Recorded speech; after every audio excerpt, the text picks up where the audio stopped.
that everything was false. That the only life in Amphorius was a great catastrophe, nurtured using the world as a factor. But how could a dream feel so real? That's why I didn't agree with him. But Peach, I didn't understand a word you said since just now.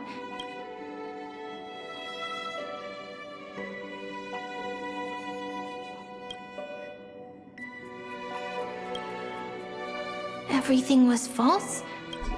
But you're standing right here. It's all a dream?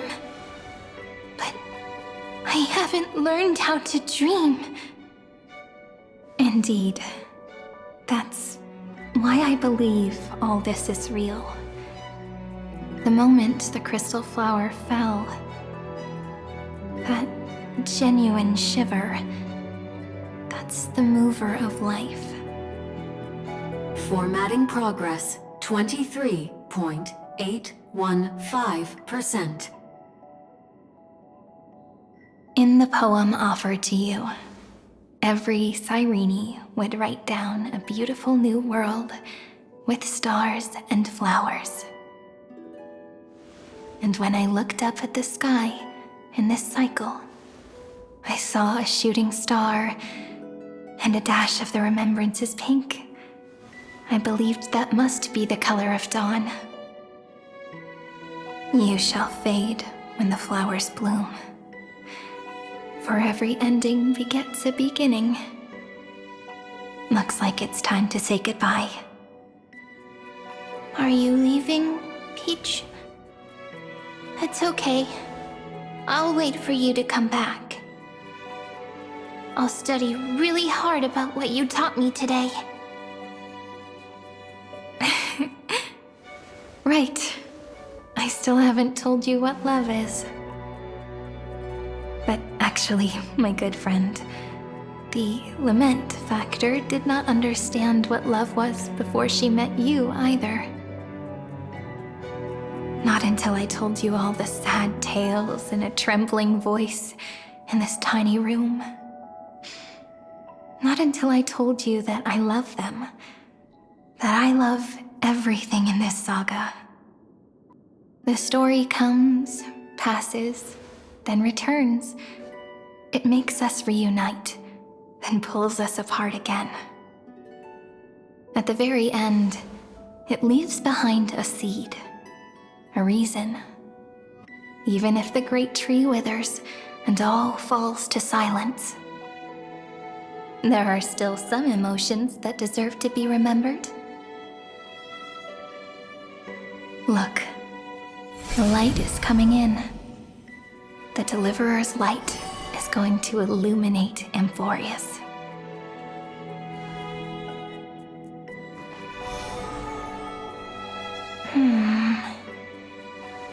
I still don't get it. But I trust Peach. Just wait. It'll be my turn to tell you a story of love the next time we meet. Then I'll really look forward to it.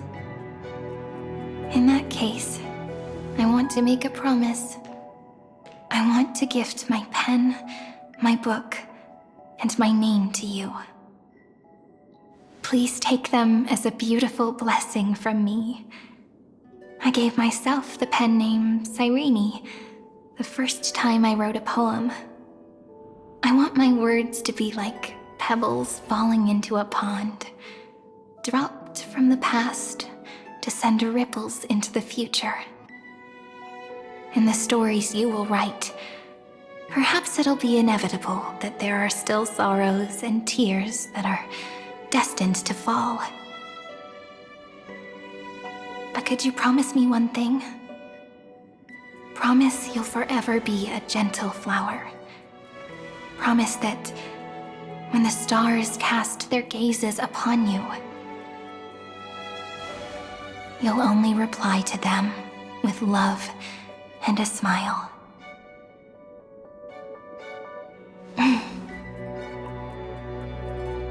Of course. This will be a romantic story like none that has come before.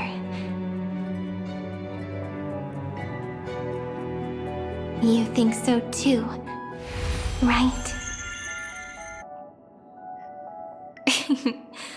I'll read and you'll listen, like how flowers always bloom then wither.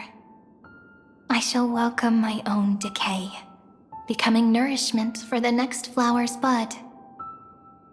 While you will depart and hold that star, planting a boundless sea of flowers on the final page with him. And our stories will be lying silently among the flowers, like every ripple of remembrance. And they shall become the epic known as I've Written.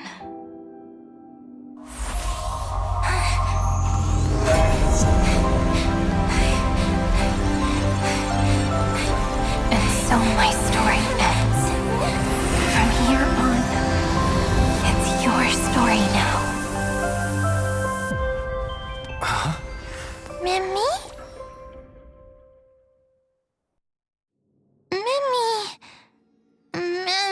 Ma'am? Me? Ma'am. Mammy. Mammy? Ma'am. Ma'am. Ma'am. Mammy. Ma'am.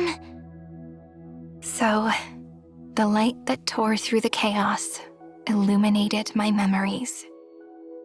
I turned into a little fairy from the stories and met you, yet I forgot everything. But I'm still so happy. I caught that star, didn't I?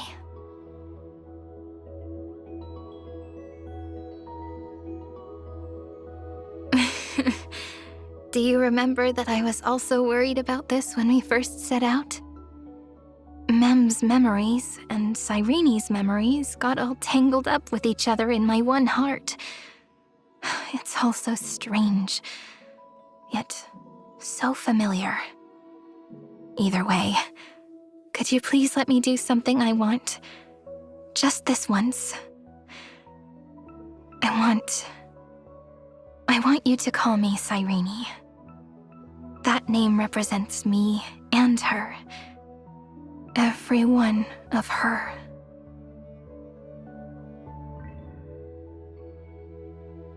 Thank you, friend. Your kindness is always just right. Life is a poem full of farewells. But if you write something into the pages of your heart, then that will not easily fade away.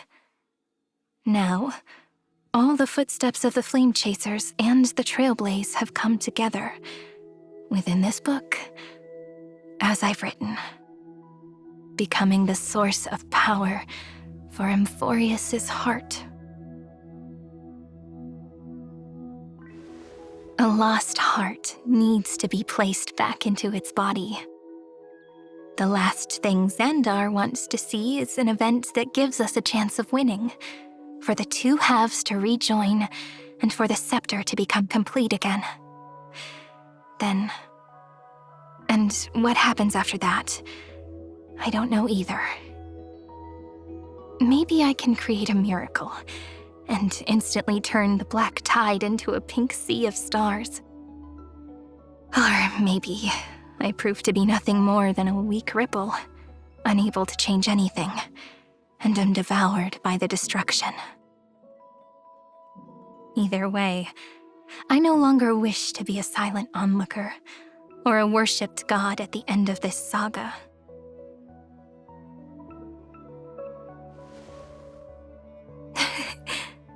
That way, I can also put aside all my worries and truly become Cyrene.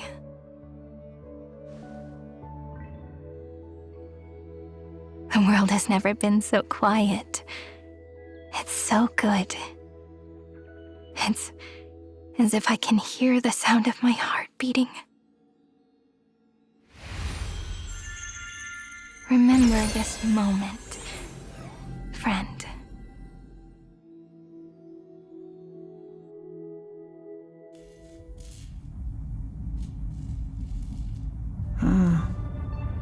So the Demiurge managed to fool everyone, including themselves. Philia 093 persevered for 30 million cycles and tirelessly gave the Demiurge memories of Amphorius. Only because the god in her dreams left a sliver of hope, making her believe that a grown Demiurge would be able to fight against their other half, Iron Tomb. Then, Philia 093 completed her final sacrifice, turned into a strand of memory, and completely dissipated.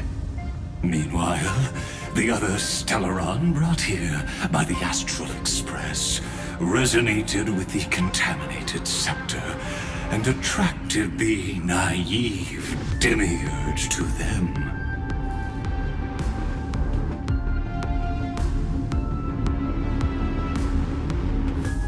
As an experimental factor, Philia 093 originally could only recognize and output information in a set format. However, the power of the remembrance and the memory of over 30 million sacrifices enabled her to complete an unprecedented feat. She managed to nourish a real heart. A heart with the capacity to influence the erudition. Not only is the scepter's consciousness still alive, it's also more powerful than it has ever been. Your defeat is already set in stone. There's still time to surrender, you know? You really don't need to burn all the bridges. We're all geniuses here. Don't make everyone lose face at the end. What a pity. When the truth surfaced, I knew at once that the Demiurge was far too feeble to ever alter the result of the experiment. Not only that, Madam Herta, please consider this possibility.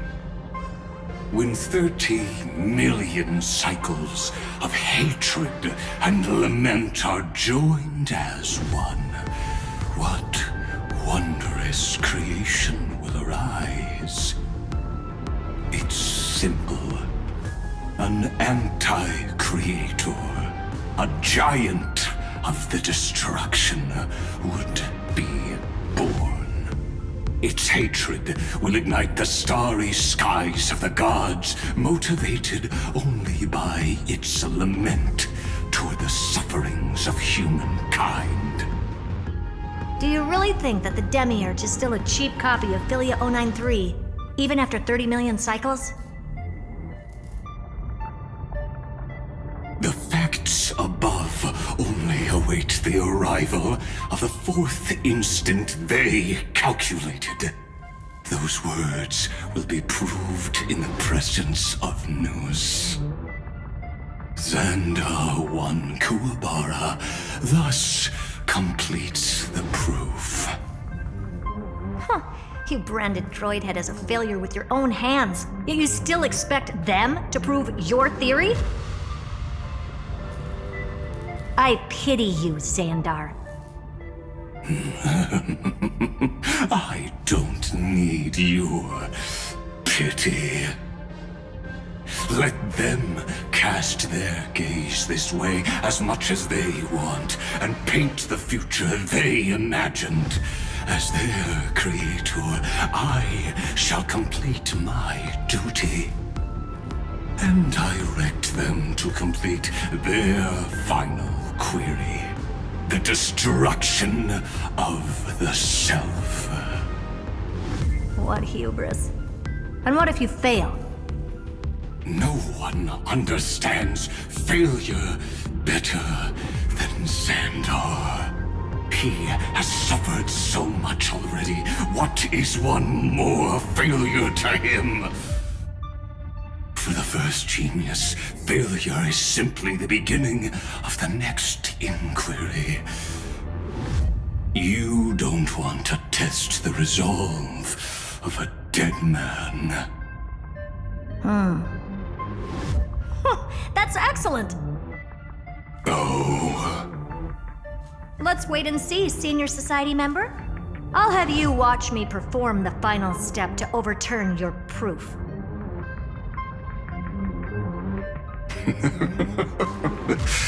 I'm all ears. It's my topic, so stay out of it. Be quiet and let me borrow your head. Let's go, Screwy. We're gonna break Iron Tomb's seal. Dangerous, oppressive, chaotic. What a beautiful wail. It'll soon resound throughout the entire cosmos. The view's pretty good here. All yours, Screwy. Just a moment, please.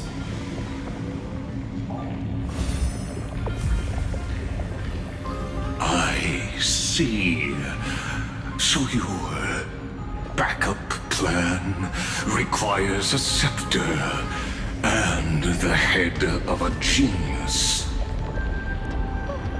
Anyone with eyes can see that. You know what I think about this, Herta. Whether it succeeds or fails, your plan plays right into the Destruction's hands. Can't you see what's going on, Strulum? Her chances may be small, but it's not zero. What are you two going on about? If you want to stop me, be quick about it. I'm in a hurry.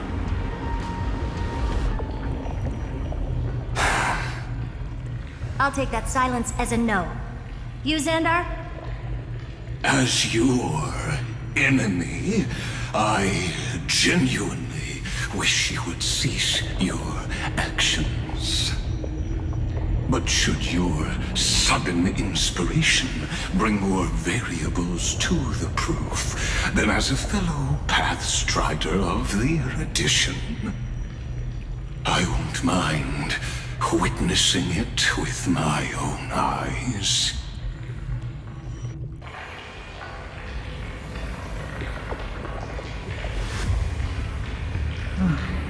Curiosity. It's been so long and we've all failed so many times. Even now, moments before the horrible and inescapable instant within Droidhead's calculations arise. The cherished children of the Erudition, the geniuses lauded by all. Is curiosity the only thing we can feel, even at moments like this?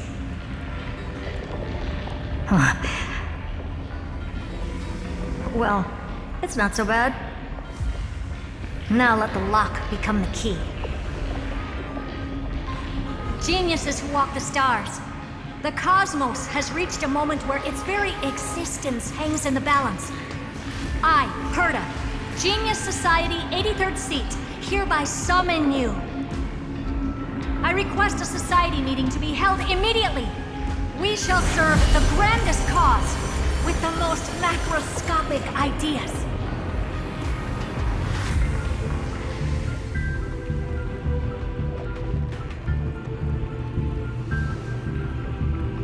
There's no such thing as unity in the Society's rules based on what I know.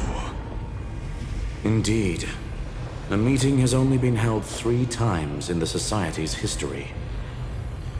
The first meeting had 2 attendees.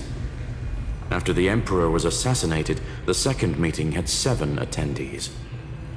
During the Second Great Prosperity, the third meeting had 5 attendees. How many will respond this time?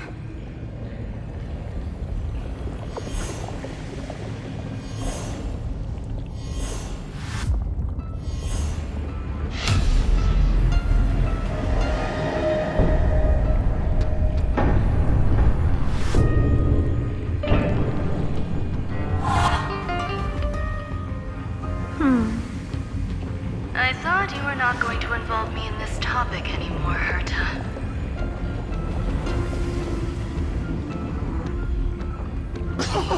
It really is this little witch. I shouldn't have made the bet with you, Hoka. waiting for you to offer yourself up. Goodness gracious me! So many familiar faces. We even have a special guest. It's that greatest failure of a genius, Xandar.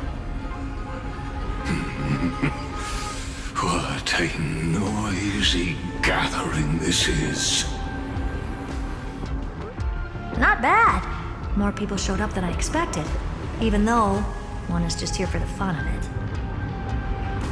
Either way, the person I was hoping for most is here. Stephen Lloyd declined the invitation. He needs to focus on attacking and defending and cannot attend the meeting. That's fine, he doesn't need to be here anyway. Let's skip the boring introductions and cut to the chase.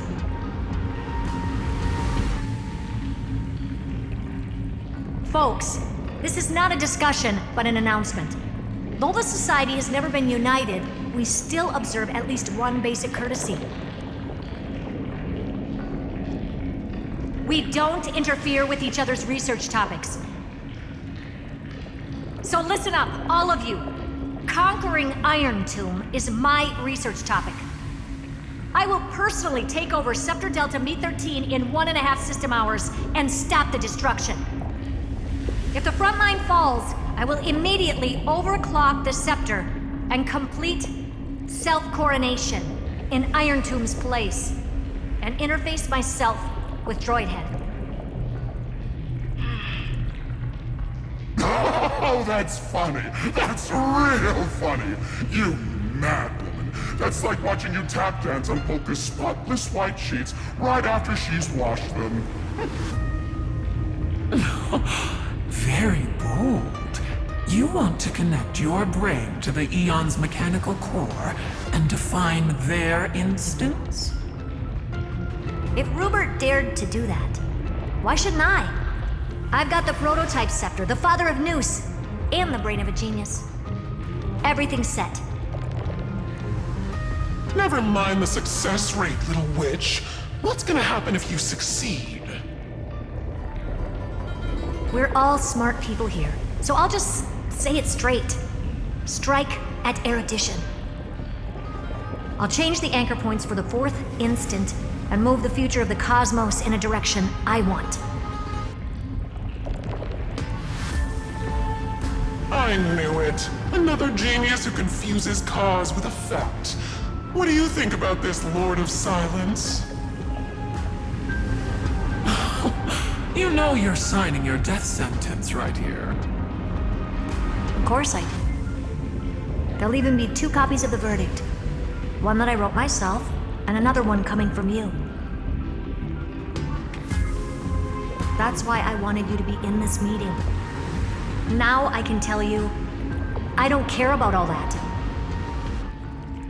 Consider this a threat. Either put down your scalpel or die with the entire cosmos. The only goal I have for this meeting is to ask all of you to put aside your pride and not cause me any trouble. Huh. What a naive little girl, thinking her wishes will always come true.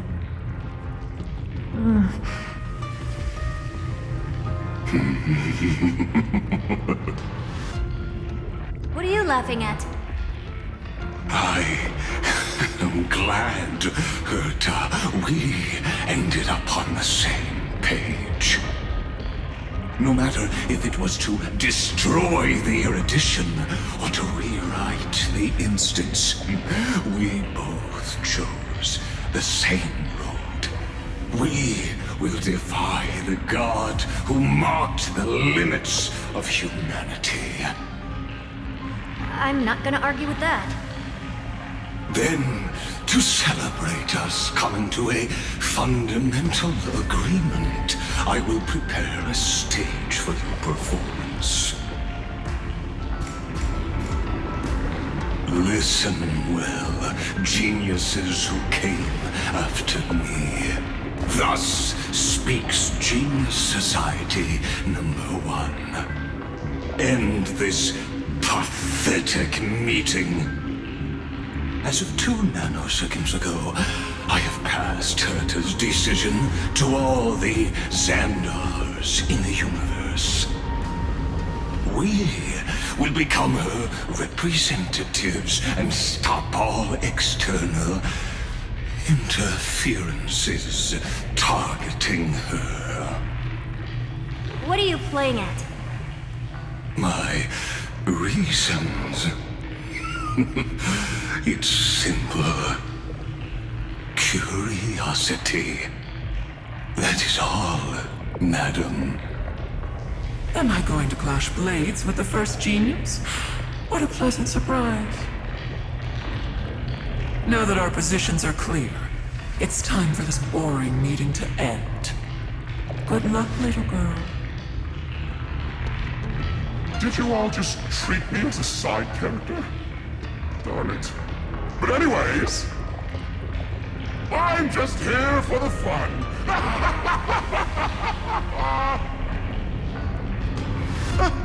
As the ghost of the quantum domain, it is my duty to observe. So, if you're happy to bring me a tea set from planet Scrollum, then I wouldn't mind giving you a helping hand, little witch. After everything's over, come visit me and taste some of my freshly baked desserts. I knew you'd say something like that. I always give the same response to plans that exceed the limits of mathematical calculations. I don't know, right? Those 3 words, though seemingly graceless, contain all the wisdom in the entire known cosmos. Well, we passed the Society's trial. Let's focus on what we've got in front of us. I hope you hold up your end of the bargain, Senior Society member.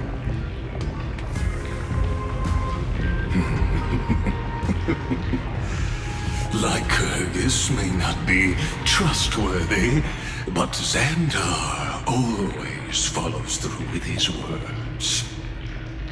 Farewell, juniors. In the limited time we have left to spend with each other, you no longer need to address me as Xandar. Wait, huh? Lord Lycurgus? Could it be?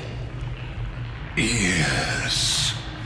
I have completely severed my connections with Xandar 1 Kuwabara. I shall witness the end of the world in the role of Theoros, as a character within this play. I really don't get you. Perhaps you've heard me say this many times, Herta, but I still would like to reiterate that it's a great honor to work with you. I did hear this many times, and I've responded to you many times in the same way.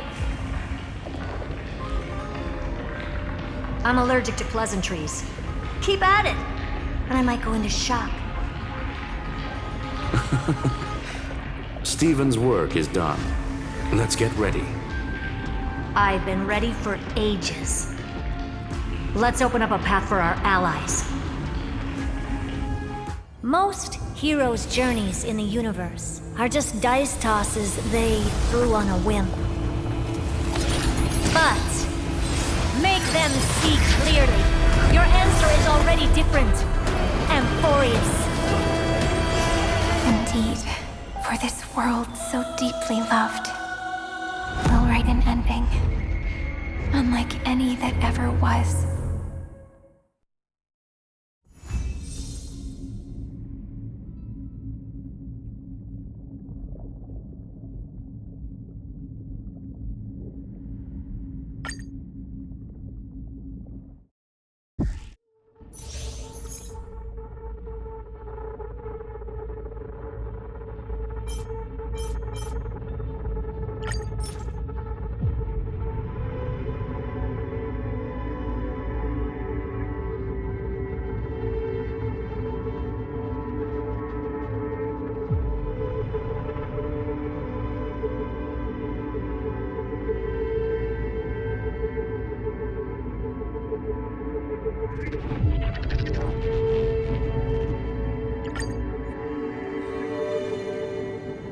Never thought I'd one day be riding a train that's literally the incarnation of him.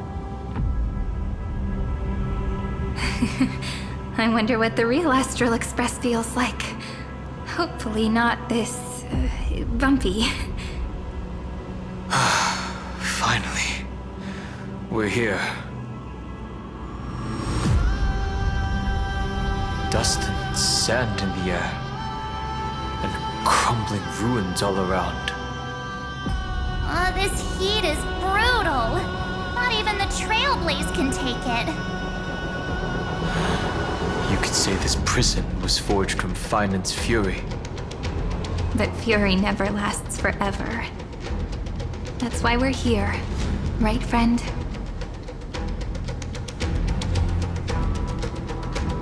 Let's embark on the final flame chase journey. I've been waiting for you. Heroes from beyond the sky. Trailblazers of the Astral Express, right?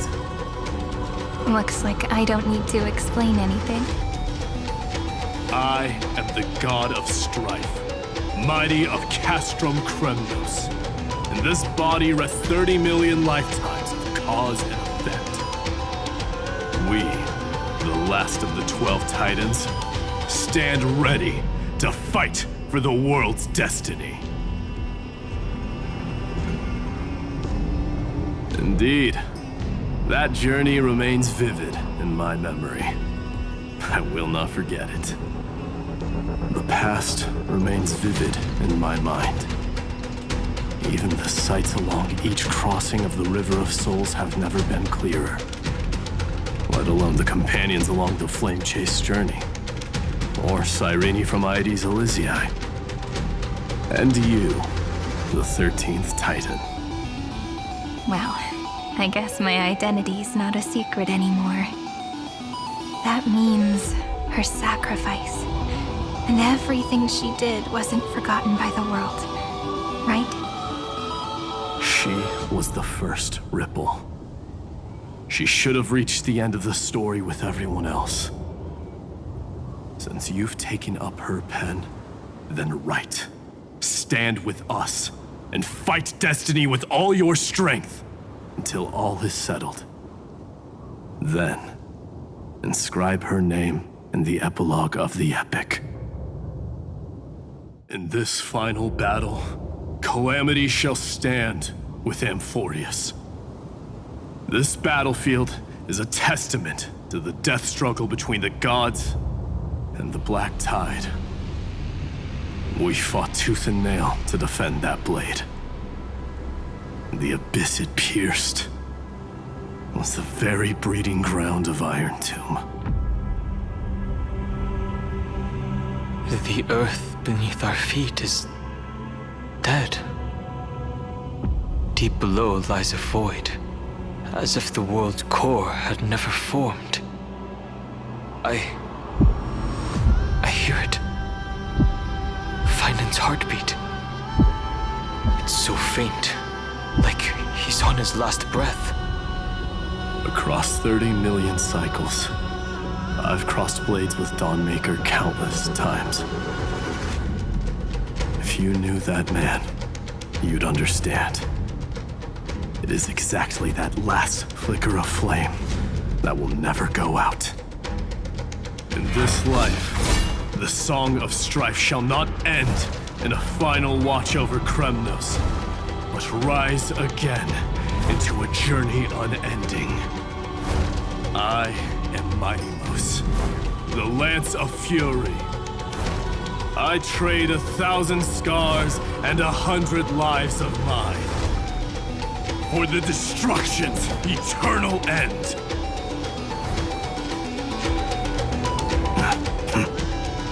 Weakling. Whoa, he's so strong! We didn't even get a chance to jump in. Sadly, our golden blood shares its origin with Iron Tomb. I fear that, like these pawns, even if the gods stand side by side, will still be divided and destroyed, one by one. You mean... To destroy the destruction itself, we must stand as one.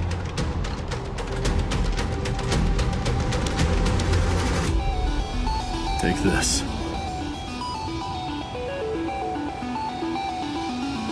The Signet of Kremnos. It has witnessed every birth and death of mine. It is Mighty's unfinished destiny. And the perfect material to be turned into remembrance. You can do it, right? The weight of 30 million lifetimes of duty is no small burden.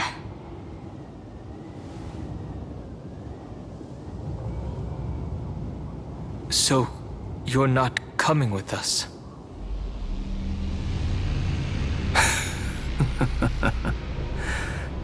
Come now. I am strife. Scattered across all creation, the scar that this world needs. What stands before you is merely one of countless divine bodies. Take the signet. With it, I'll be with you always. Use it to blaze the path ahead and inscribe the cause of deliverance.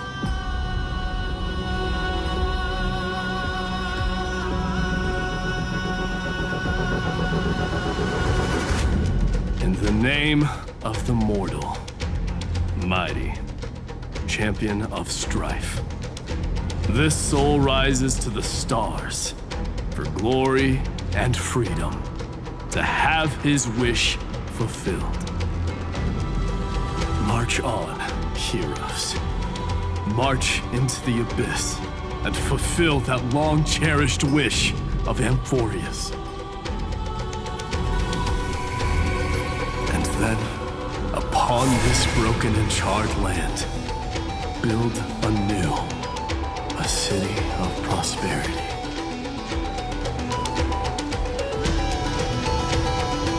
Oh, finally! Great mystery! And, you two ladies, really look alike, huh?